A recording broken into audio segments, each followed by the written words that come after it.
Olá, olá, pessoal. Bem-vindos a mais um episódio da nossa leitura coletiva da obra Poder e Dinheiro do João Bernardo. Pô, eu Hoje a gente. fui pego de surpresa, não tem aquela introdução, mas não? Ah, é verdade, eu esqueci de botar os 30 segundinhos. Desculpa, Mário. Desculpa. Não, vamos lá, Quis vamos nessa. pegar, quis pegar você de supetão hoje. Quis pegar você de supetão. Ah, danadinho. Pro mundo ver quem é o professor Mário Jorge. Você é um danadinho, sempre pregando peças. Enfim, pessoal, hoje a gente está aqui com um número bem reduzido de participantes. Só os fortes, só os fortes. Exato, exato. A gente teve alguns problemas pessoais, o pessoal estava com algumas dificuldades, mas, enfim, espero que todos melhorem, todos possam se recuperar o mais rápido possível e estar conosco aqui mais uma vez na nossa próxima semana, na nossa próxima reunião. A gente vai discutir o capítulo 5, intitulado Invasões, do volume 2, do Poder e Dinheiro, volume 2. E aí a gente tem um capítulo que é um capítulo relativamente longo, mas que é um capítulo também que, na minha perspectiva, tem muitas informações, ele reúne muitos exemplos para sustentar a tese central do capítulo, que é justamente a ideia de que existem elementos internos e externos que dizem respeito às invasões. Então, eu não sei se o Mário tem algum comentário mais geral a fazer. Hoje tu não pode mandar o eu, não. Hoje tu não pode, tá proibido. Por quê? Por que não? Por que não? Tem duas pessoas, tu manda eu não, e aí a gente. Mas você aprontou no início, agora é a minha vez. Tem que ir trocando, né, Mário? Não é assim, não, né? É, Mas, enfim, acho que para mim, essa foi a tese central que eu percebi no capítulo, Mário, de que, ao invés de ver as invasões só como parte de um elemento externo, ele incorpora as invasões como parte da dinâmica de expansão do regime senhorial. Então, ele pega lá desde o final do Império Romano, com os Bagalda, e depois vai falar até os magiares e os processos de disputa dos muçulmanos pelas regiões do Mediterrâneo. Então, como que esses externos ao regime senhorial, menos que apenas externos, eles são parte, eles estão integrados nas dinâmicas internas ao próprio regime, quando eles são muitas vezes convidados a participar de conflitos, chamados a disputar internamente. E aí ele dá até o exemplo dos muçulmanos, né, que fala que eu acho que ele não usa a palavra irônica, mas a sensação que me dava era essa, de tentar destacar uma ironia. Como é que os visigodos que foram convidados a lutar contra os bagaldas foram eles mesmos derrotados por humanos chamados a participar do conflito em 711. eu acho que você tem razão quando destaca que, né, esse capítulo ele defende algumas hipóteses fundamentais e acumula bastante informação, né, factual, inclusive, para sustentar as hipóteses que avançam. Né? Mas eu acho que ainda assim algumas passagens que talvez até para equilibrar a reduzida presença aqui, né, a gente talvez pudesse pegar algumas passagens para considerar, porque eu acho que tem alguns aspectos interessantes, né? Eu acho que sim, também no que se refere à relação entre as invasões e os processos internos, né? Que ele destaca. Né? E aí eu vejo dois aspectos interessantes aí para considerar. Né? Primeiro é esse próprio aspecto, né, digamos, mais específico, né, em que ele destaca que as fronteiras do regime nunca estiveram alheias à pressão sistemática. Né? As pressões nas fronteiras foram sistemáticas durante todo esse período e não deixaram de ser. Né? O que eu acho que vem mais uma vez destacar o fato de que as condições internas são decisivas, né, para os resultados potenciais dessa pressão nas fronteiras. Né? Porque se a gente tem ali um elemento sistemático, né? Se a gente tem ali um elemento sistêmico, atuante ininterruptamente, né? De fato, há que se considerar por que, no entanto, em alguns momentos, essa pressão ela consegue obter mais resultados, por que ela consegue, digamos, produzir mais estragos do que em outros momentos, né? Então, é esse aspecto aí que ele faz, inclusive, um paralelo entre as invasões que atingiram o Império Romano e as invasões agora que afetam a Europa Ocidental, especialmente nesse contexto do século VIII, nono e décimo, né? E impactam particularmente o Império Carolíngio, né? Que, aliás, classicamente os autores chamam de primeiro assalto e segundo assalto contra a Europa cristã, né? A historiografia, há muito tempo, há muitas décadas, estabelece frequentemente paralelismos entre esses dois contextos, né? E durante algum tempo, inclusive, alguns autores defendiam que esse paralelismo era interessante porque ajudava a comatar algumas lacunas de informação e de reflexão mesmo, né? Aliás, estou lembrando agora aqui de uma passagem clássica de um historiador argentino, que eu acho que viveu radicado na Europa há muitos anos. Nossa, como é o nome dele?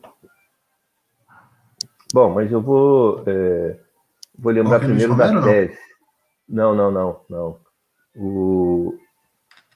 Talvez o livro dele esteja até por aqui. Bom, mas a tese fundamental era comparando, né, o resultado das invasões sobre o Império Carolíngio, especialmente, Robert Lopes.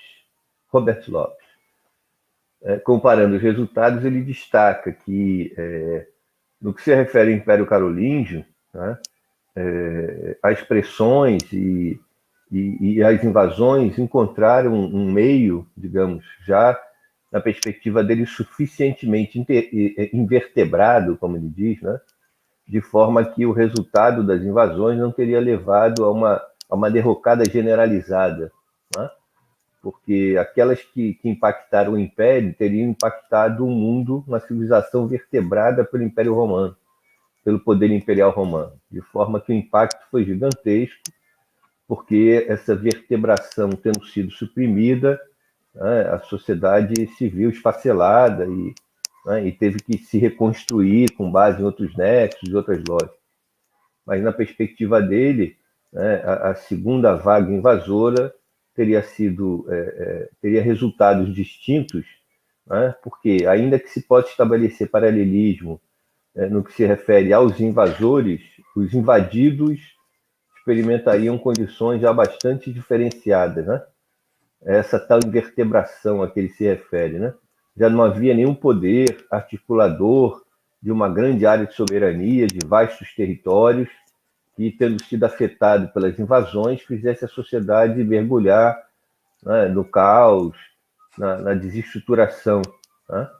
Porque, como ele diz, a sociedade já estaria suficientemente invertebrada, né, para se articular em outras bases, o impacto teria sido para ele, portanto, comparativamente menor, né?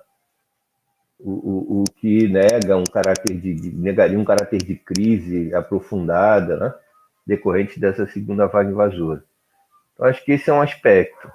E o segundo aspecto, eu acho ainda potencialmente mais interessante, é quando ele, digamos, nega talvez o caráter ímpar dessas invasões para situá-las no quadro de um processo histórico muito mais geral, que é o que ele se refere como a pressão sistemática de grupos nômades, né, que em seus movimentos de expansão, de deslocamento, põem sistematicamente em xeque e sob pressão os estados, né, centralizados, né? E aí ele estabelece paralelismos, em especial com situações na África e particularmente também na Mongólia, né? E aí o que eu acho interessante é que ele talvez remeta até para a perspectiva de uma história global, né? Que seja, no fundo, intrínseca à existência das civilizações, né? Então, por exemplo, lá na página 90, né, eu acho que principalmente na página 90 e 91 é que ele remete a essa questão, né? Na 90, ainda no final do primeiro parágrafo, que começa na 89, ele está elogiando o tal Messier de Guigné, né, que era um pensador contemporâneo do Gibbon, né? E muito pouco conhecido, segundo ele, mas ele destaca: profundo conhecedor da escrita e da história chinesas, Messier de Guigné foi o primeiro a entender a unidade de movimentos dos nômades das estepes, desde as fronteiras da China, no extremo, até o extremo oposto aos limites da Germânia. Né?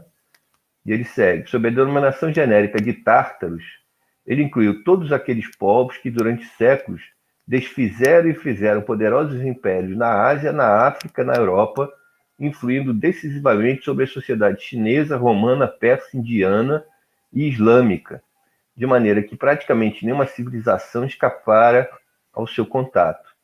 Quando um dos povos das estepes se fortalecia e começava a expandir-se, ou quando fugia aos ataques de um estado mais forte, obrigava os outros a mover-se em sucessivas vagas migratórias que iam repercutir aquelas convulsões sobre terras distantes. Assim, embora historiadores gregos e romanos ignorassem praticamente os chineses, as duas grandes esferas civilizacionais nunca tiveram deixado de estar em relação, a tal ponto que o budismo não seria, para de Guigné, senão uma derivação das heresias cristãs. E a terrível peste de meados do século XIV, que teria começado nos estados do Grande Khan da Tartária, demonstrou tragicamente que este povo reunia numa esfera única todo o mundo que é da China e da Índia até o próximo Oriente Islâmico e ao Ocidente cristão.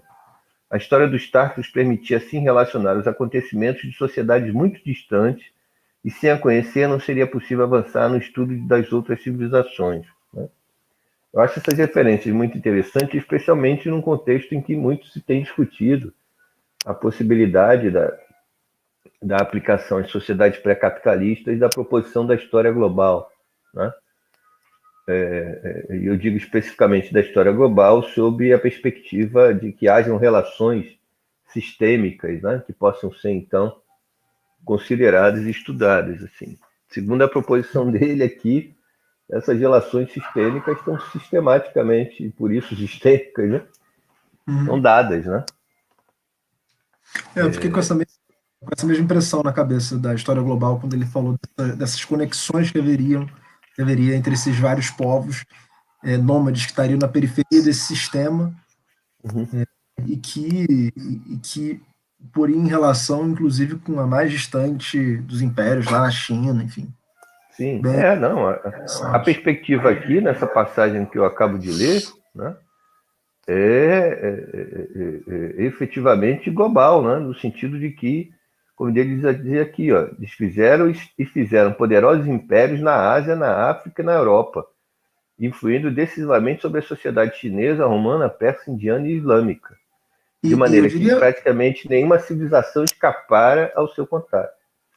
não, e o que é interessante é que normalmente, isso que eu achei legal da virada que ele faz, é que normalmente quando se vai estudar a história global, se analisam os grandes impérios, né, os impérios que se estendem, que colocam em contato, o Império Mongol.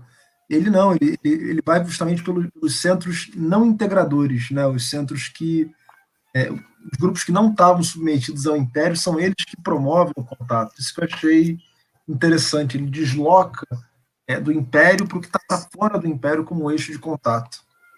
Sim, a perspectiva aí é de um potencial sistemático de pressão, né?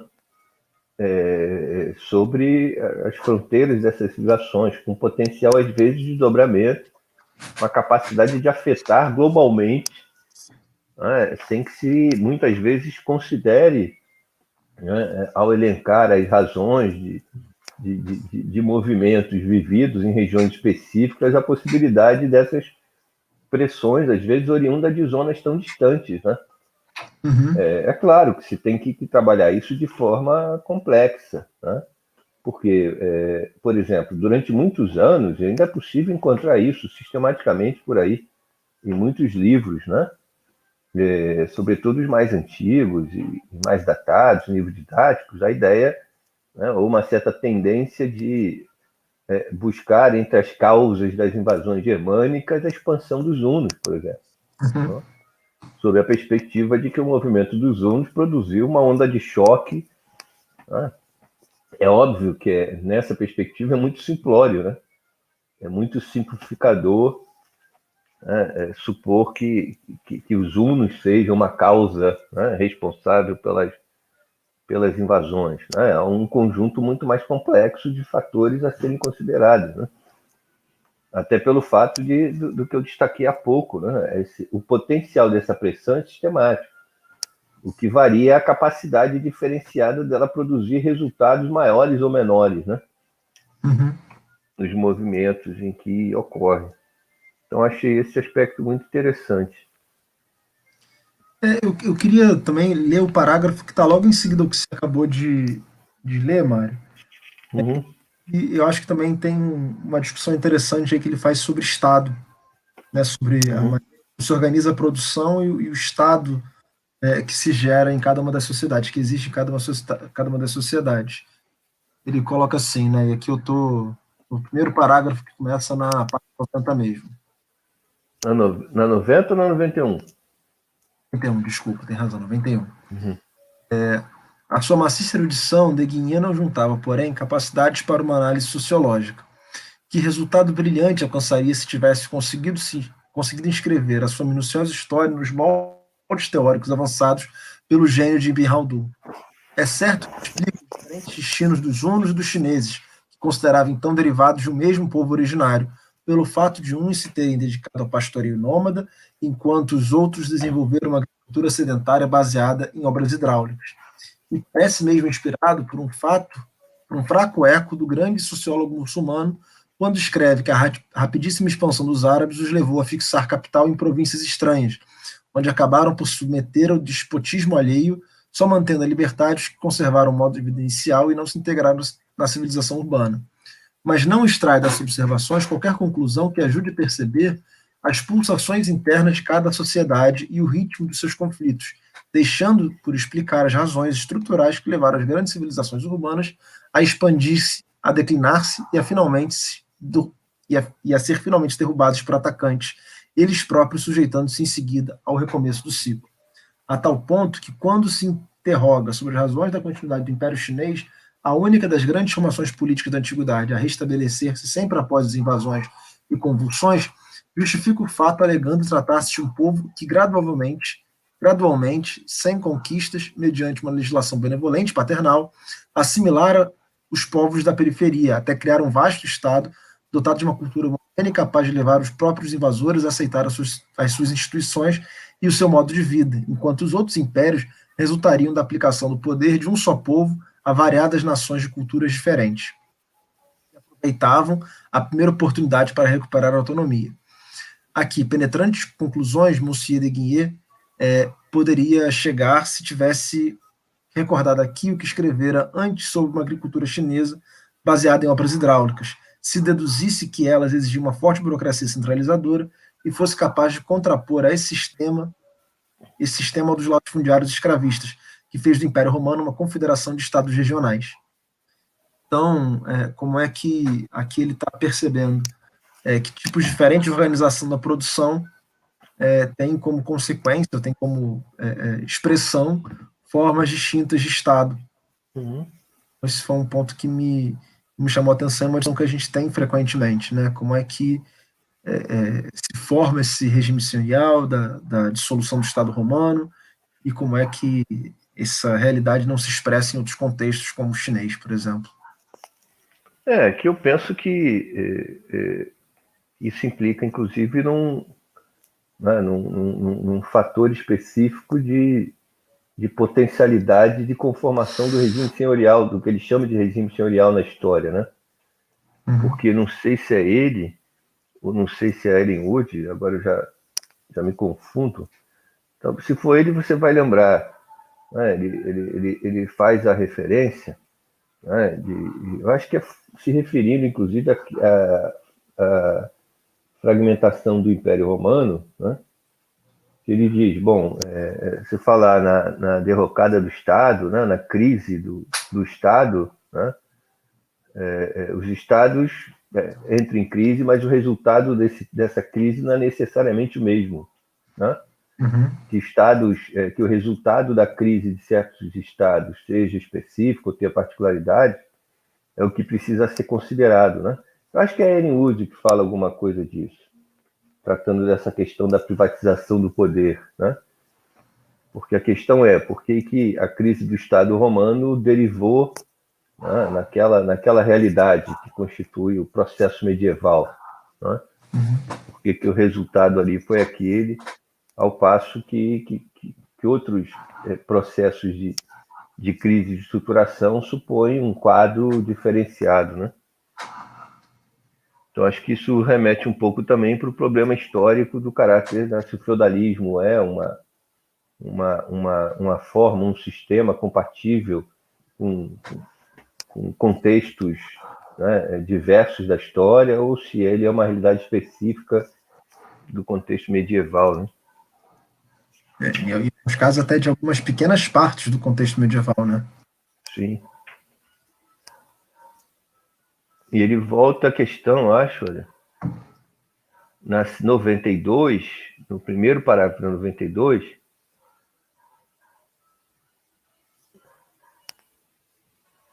ele insiste nessa tese, né?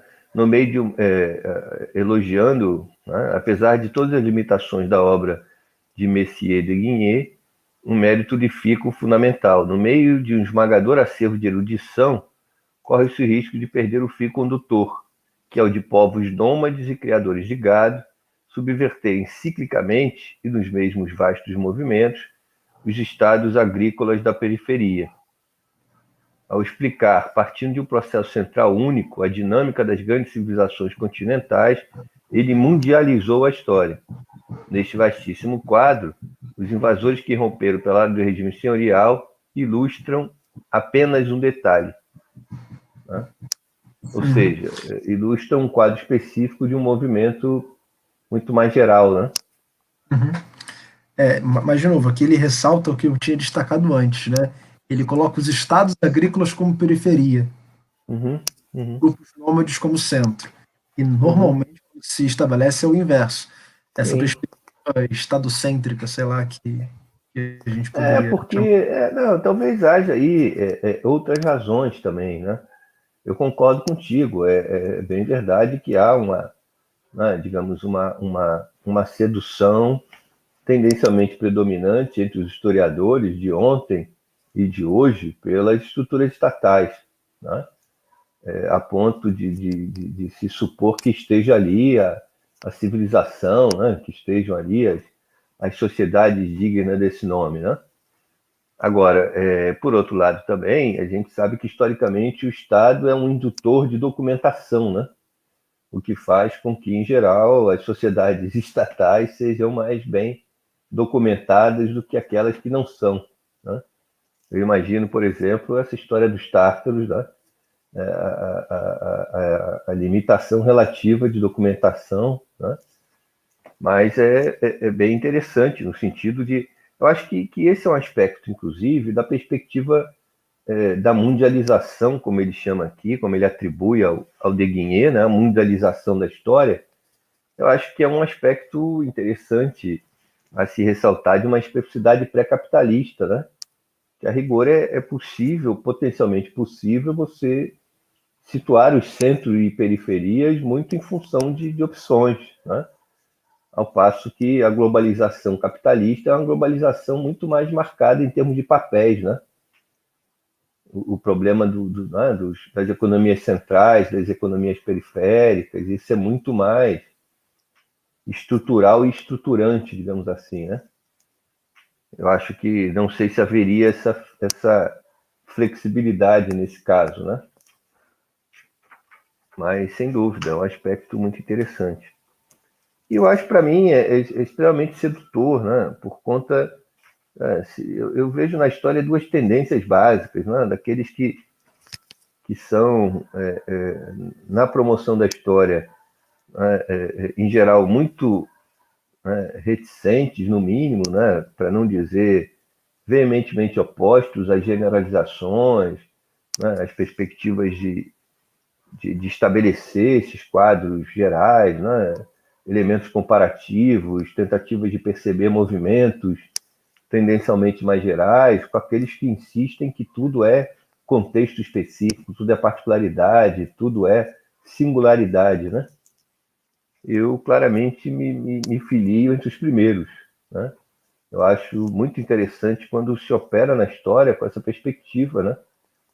De entender tendências gerais, de ressaltar as tendências gerais que se manifestam em muitos contextos, né?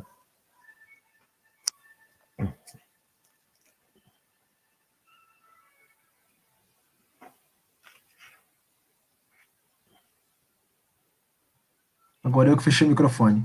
Eu estava dizendo que eu estou contigo nessa aí, Mário. Concordo contigo. Também prefiro essas perspectivas que são mais abrangentes, que tentam ver conexões e que tentam buscar lógicas sistêmicas na história.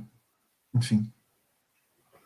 E aí ele parte desse geral para o mais específico, né? Na Uhum. 92, no item A, invasores ou aliados, Uhum. né, ele destaca que as fronteiras do regime estiveram sistematicamente sob pressão, né? E ainda que se deva reconhecer que essa pressão no tempo, né, poderia ser de maior ou menor intensidade, né? Que ela não foi necessariamente, né, não manteve a mesma intensidade sistemática durante todo esse período, né? Mas ele ressalta que nos séculos 9 e 10, né, a coincidência de invasões de origem tão diversas revela que o elemento decisivo está menos do lado daqueles que invadem e mais do Uhum. lado dos que são invadidos, né? Porque ele Uhum. aí até destaca, né? As pressões fundamentais foram de povos articulados com base em lógicas bem diferenciadas, né? Uhum. Aí ele se refere aqui, ó, na 93, né? A crise de regime senhorial e o colapso das suas defesas militares foi o único fator comum aos movimentos de uma sociedade como a muçulmana, intensamente urbanizada e governada por importante burocracia, de um povo em que os elos familiares limitavam muito o poder dos monarcas, como sucedia entre os escandinavos, e de outro, como os magiares, que mal haviam começado a renunciar ao tradicional nomadismo. Tá? Quer dizer, são pressões sistemáticas, convergentes, né, simultâneas, em frentes diversas de povos estruturados de forma bastante diferenciada. Né? Uhum. E mais à frente ele vai destacar, né, um ponto que se coloca em segundo plano, né, como se fosse mera conquista, mera invasão, mas como que sistematicamente esses povos externos ao regime senhorial são mobilizados pelos integrantes do regime senhorial para poder operar disputas internas, né? E foi o caso lá dos bagautas no Tarraconense, foi o caso lá dos muçulmanos com os visigodos e uma infinidade de outros exemplos que ele dá nas páginas seguintes. Eu acho que basicamente da página 94 até a 103 são vários exemplos de estudos de caso, em que ele vai somando vários exemplos do que ele está defendendo aqui nessas páginas iniciais do capítulo. Não sei se você tem algum comentário específico sobre essas páginas que estão na sequência, Mário. Eu vejo só como um grande demonstra a grande erudição que o João Bernardo teve para escrever essa obra, e grande conjunto de exemplos para sustentar essa tese inicial que ele apresenta. Eu acho que é de fato. Esse elemento, são dois aí os elementos mais importantes, né? Mostrar como, no meio desse quadro crítico, houve também espaço para muita manifestação do campesinato, né? E muitas vezes tomou a frente, né, da defesa contra as investidas, né? E mereceram sistemática retaliação por parte da aristocracia, né, que mostrou muitas vezes que temia mais a possibilidade de mobilização dos camponeses do que os próprios ataques desses invasores. Né? Uhum. Acho que esse é um aspecto interessante de ressaltar, né? Porque acho que são muitos os exemplos, né? Para o período medieval, inclusive, mais especificamente, né? Do quanto as ações camponesas, né? Que são muito frequentemente configuradas como explosões irracionais, explosões momentâneas e tal, parecem, né, muito vinculadas a uma considerável capacidade de avaliação de conjuntura, né? No sentido de que a gente tem muitos exemplos desse tipo, né, de contextos de ruptura da hegemonia aristocrática serem contextos percebidos como tais e favorecerem a mobilização camponesa, né? A gente tem exemplos para a Península Ibérica, tem exemplos aqui para o mundo carolíngio, né? Eu acho que é importante destacar esse tópico também, né? Que é o que ele ressalta mais no final do capítulo, e parece que, pelo menos foi a impressão que eu fiquei, que ele vai meio que salpicando esses exemplos aqui e ali e vai desenvolver essa questão da importância que teve o campesinato no capítulo seguinte. Uhum. O último parágrafo desse capítulo, é justamente e fica assim aberta uma perspectiva nova. Se os efeitos das invasões se exerceram por meio dos mecanismos internos do regime senhorial e se dependeram também do estado que se encontrava a sociedade rural, então a regionalização das soberanias das hierarquias vassálicas que só pode entender-se plenamente depois de analisadas as formas como a crise dos séculos 9 e 10 transformou a relação entre camponeses e senhores. Aí parece que ele vai encaminhar essa discussão de maneira mais sistemática para o capítulo seguinte, capítulo 6. Uhum. Ele meio que está dando esse grande panorama. Acho que ele tá fazendo justamente deslocar o eixo de explicação, né, da democracia para o campesinato. Né, e por isso ele reúne essa grande quantidade de exemplos para dizer, olha, então aqui a gente precisa entender também a relação interna entre camponeses e a democracia. Pelo menos foi assim que eu li. Ainda que ele jogue vários exemplos, não é o que ele desenvolve nesse capítulo, pelo menos eu não percebi dessa maneira. Porque ele vai insistir na tendência das fraturas e das lógicas locais, né? Uhum. Eu acho que esse é um elemento chave aí, né? Do Algo peso. que, se eu não estou enganado, no capítulo anterior, ele relaciona justamente com o esgotamento do poder régio, no sentido de que a reprodução do sistema esvaziou uma das bases de apoio fundamental do poder régio e, portanto, as soberanias parceladas começam a predominar, que é quando o campesinato se vincula diretamente a poderes aristocráticos. Porque aí esse vai ser um nexo decisivo, né? A articulação dos próprios conjuntos, né? A dinâmica vai estar muito determinada pelo peso dessas relações locais, né? Desses quadros locais.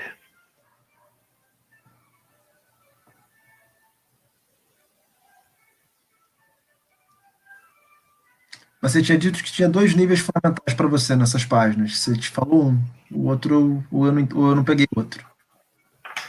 Não, acho que esse que você destacou das alianças, né? Uhum. Do fato de que esses invasores não se mantiveram fundamentalmente atuando como elementos externos, né? Uhum. Eles tiveram articulações internas que foram decisivas para a natureza das investidas, para a sequência delas e para o resultado, que a maior parte foi um resultado de estabilização, né? Foi o que genericamente aconteceu com as investidas vikings, com as investidas magiares, né? Uhum. Os invasores acabaram também, daí o nexo, né? Os invasores acabaram impactados pelos quadros que experimentaram, né? E a transformação se deu nesse sentido. Por isso toda aquela introdução falando do Haldun e do Deguinier, né? Porque por todos os lados eu acho que os invasores acabam absorvidos, né, pelas lógicas predominantes em curso. Isso é uma coisa que eu fiquei em dúvida, porque foi a sensação que eu tive também. Agora, um exemplo que parece estar fora dessa lógica é a Península Ibérica sobre os muçulmanos. ela vai, ela vai na tendência da fratura também, né? O quadro não é muito distinto, né? O resultado, a tendência lá é dos reinos de Taifa, né? Tá. A tendência vai nessa direção, né? De fato.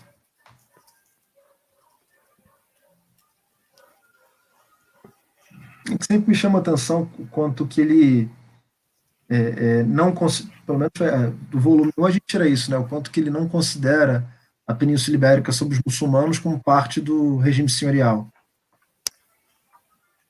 Então foi algo que me chamou a atenção. E mais uma vez ele não toca muito nesse ponto. Mas como você está falando, de fato é semelhante. Aí me chamou a atenção a semelhança.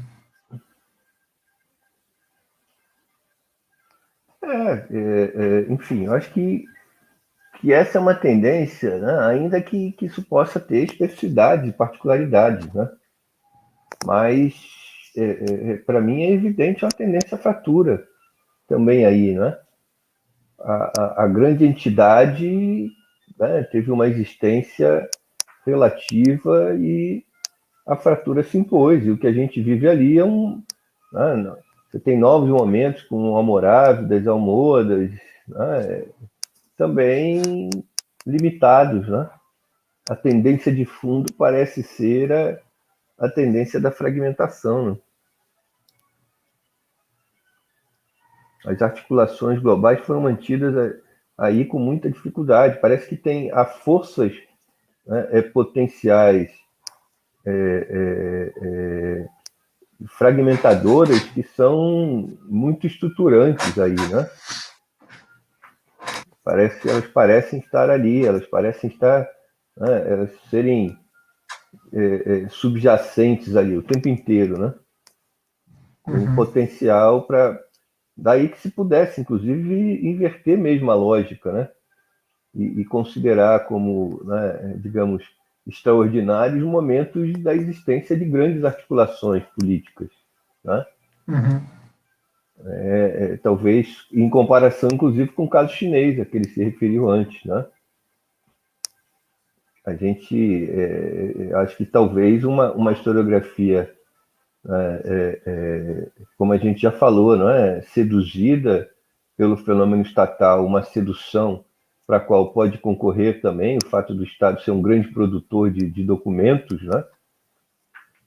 Parece nos levar à perspectiva de naturalizar a presença do Estado, quando talvez ela seja do Estado unificado, né? Quando talvez ela seja muito mais exceção do que regra, né? Tamanha a presença estrutural dessas forças de disrupção, né? Sim, sim.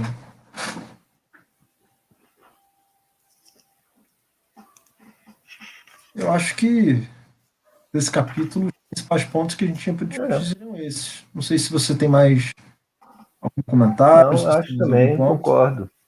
Não, acho que é isso aí mesmo também. E também ficou evidente que quem dá ibope pro nosso grupo é o Tiago, o Matheus e o Edilson, né? Exatamente, porque aqui hoje Reduzido o grupo a pouquíssimos nós comentários. dois, ninguém É. apareceu alguém?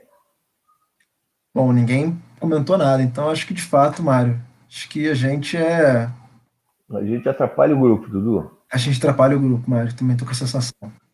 Isso. Vamos deixá-los Não, mas vamos deixar que eles toquem a próxima reunião. exato, a gente fica só de assistindo aqui no backstage. Isso. Valeu, pessoal. Valeu, Mário. Um abração. Isso. Até Até a próxima. Tchau, tchau.